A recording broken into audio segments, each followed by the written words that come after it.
Hi friends, it's Gwen. Welcome back to my channel. Today I'm here to share my most anticipated books of Q1, including books releasing in January, February, and March.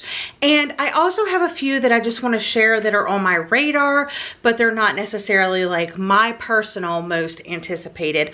Although, as I started looking up some of these books, I was like, maybe I am really anticipating this book.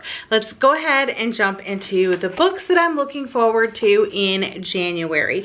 Starting on January 7th, I have my first anticipated release of 2025, and that is Beg, Borrow, or Steal by Sarah Adams. This is the third book in the When in Rome series. I've only read the first book. I do have the second one on my TBR, and I'm actually hoping to just go ahead and knock out the second and third in the new year. This is about two feuding second grade teachers, and they're also neighbors, and it's a rivals to lovers romance. On January 14th, we have Witchcraft for Wayward Girls by Grady Hendrix. I am going to be reading and discussing this on my podcast with Jules from Jules Books and Things and Savannah from Riveting Reads. We're going to be discussing that at the end of February, but it does release in January. So if you can, try to go ahead, get your copy and read with us so you can tune into that discussion. I believe, if I'm not mistaken, the discussion is on February 24th. This one is set in 1970. It's a Southern Gothic horror novel.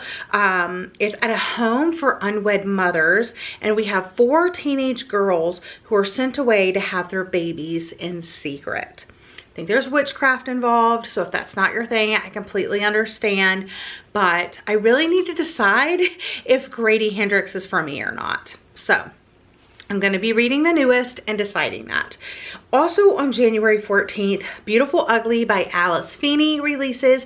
I did get an early copy from Book of the Month, so I already have my copy. I can't wait to read it because I'm also going to be reading this on my podcast in the springtime with Jessie from Reading with Jess and Angie from Book Mama. They're going to be joining me for the book discussion maybe in April. I don't know. That's too far in advance to think about, but it does release on January 14th. This is a dark thriller about marriage and revenge, and I have enjoyed some Alice Feeney. I have not enjoyed some Alice Feeney, so I'm looking forward to seeing how I feel about this one. And then finally, on January 28th, The Crash by Freida McFadden releases. And this is a gut-wrenching story of motherhood, survival, and twisted expectations. We have Tegan, who is 8 months pregnant. She's headed into a blizzard. Her car's dead. Her ankle is broken. And now she's in grave danger. And she needs to survive to save herself, to save her unborn baby, and I'm sure there's going to be lots of twists and turns along the way in typical Freida McFadden fashion. Now, a few others that I have on my radar on January 14th, The Favorite by Lane Fargo. This is a scandal obsession story surrounding elite figure skating. On January 28th, Head Cases by John Bickman. This is about FBI agents who are hunting a murderer, and there's lots of games, puzzles, riddles, and I love that in books, so I'm thinking I might really like this one. And then also on January 28th, Tell Me What You Did by Carter Wilson. This has a true crime podcast element, and anonymous listeners call in and confess their crimes, and the story goes from there. I also love true crime podcasts, so some of these are kind of higher, but maybe I haven't read from the author before, or I don't know, they're just a little bit lower on the priority list, but still pretty high. So that's what I have in January. Let's move on to February now. On February 11th, Scythe and Sparrow by Bryn Weaver releases. So this is the third book in their Ruinous Love trilogy. Again, I've only read the first book, but I do have the second, so maybe I could just knock them both out. It's about circus motorcycle performer Rose, who meets a lonely small town doctor named Fionn, and after a night of murderous adventure goes awry, that's the story that we're going to be reading about, but I'm very excited about this one. I did hear mixed things about the second book, but I'm still really interested in reading it, and this one just sounds like it's going to be a lot of fun.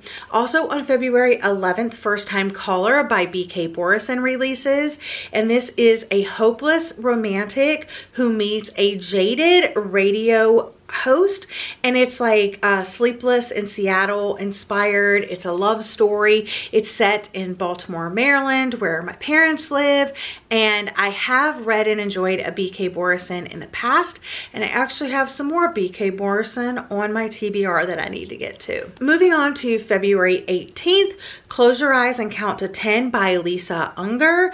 This is a charismatic daredevil and an extreme adventurer, Maverick Dillon. Okay, he invites players to the ultimate game of hide and seek on this island.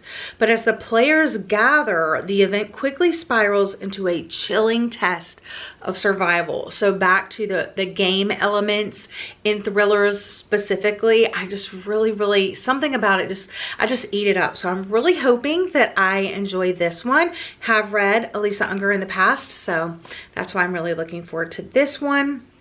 And then I have a bunch on my radar. On February 1st, The Perfect Rom-Com by Melissa Ferguson. This is about a ghostwriter. It's a romance. On February 4th, A Deep End by Ali Hazelwood. I know that's probably on a lot of your lists. It's about a competitive diver and an ace swimmer. It's a steamy college romance.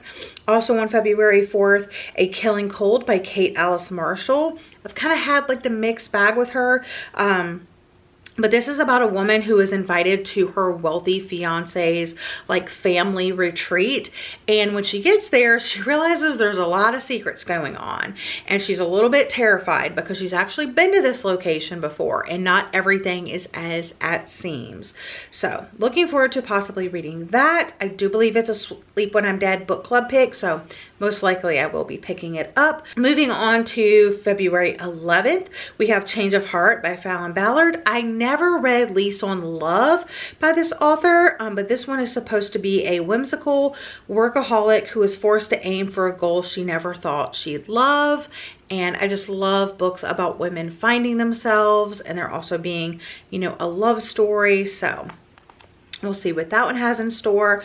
Also on February 11th, The Launch Date by Annabelle Slater. This is about rival co-workers who become reluctant daters after they're forced to work together on these like apps and stuff. So that should be interesting.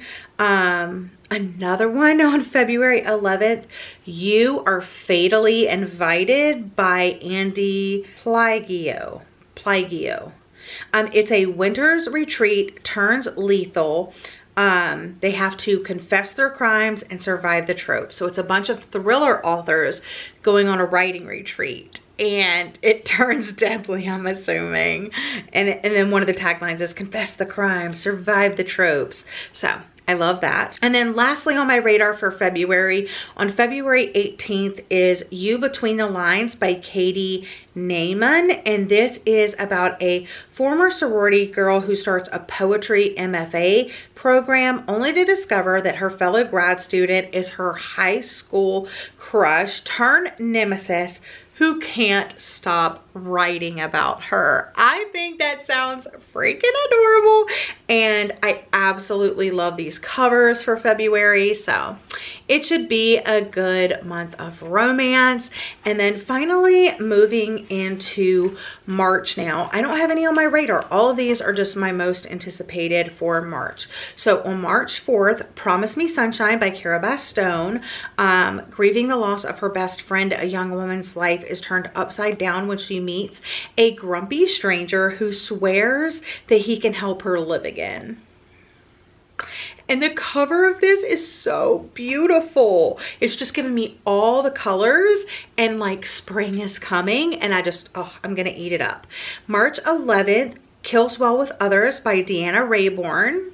I was hoping and praying that another book and the Killers of a Certain Age book would like release somehow, and this is the second book. So the author listened. So you have 4 senior women who sharpen their knives in another bloody adventure. It's Billy, Helen, Mary Alice, and Natalie, and I cannot wait to dive back in with these women. They are just soul sisters. I absolutely love them, and I might even want to reread the first book before reading the second. On March 13th, Everyone in the Group Chat Dies by M.L. Chilton. This is the same author of Swiped, which I absolutely loved last year, so I'm hoping this one is no different. It's a murder mystery that fuses the comedy of Friends with the serial killer thrills of I Know What You Did Last Summer. 2 of my all-time favorite things. So I'm really hoping that this one works.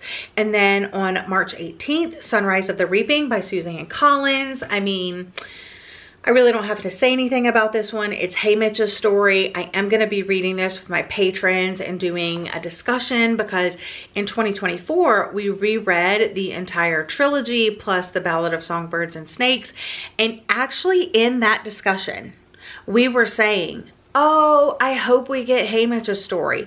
2 days later, or maybe even the next day, it was announced. It was crazy. So yes, we're all going to be reading in and discussing it over my Patreon. So if you want to join for that discussion, and you can always watch back the other discussions we had for the other books in the series, but I am highly anticipating this book. I will be reading it as soon as it releases. And then finally, my last book that I'm looking forward to in Q1 is This Book Will Bury Me by Ashley Winstead. It's expected to release, I should say, on March 25th. And this is a story about 5 amateur sleuths whose hunt for an elusive killer catapults them into danger as the world watches. So I think it's going to be like part reality show, part murder mystery. I am just here for it. So those are the books that I am really looking forward to reading in Q1 of 2025, and also a few others that are on my radar, kind of high on my radar, I'll say. But let me know what I left out down in the comment sections down below, because there's always so many new book releases. And if you think you know a book that I missed that you think I would like, definitely leave it in the comments for me. But other than that, that's the end of this video. So thank you guys so much for watching. I hope you're all having a lovely day or night, and I'll see you guys again in another video very soon. Bye, friends.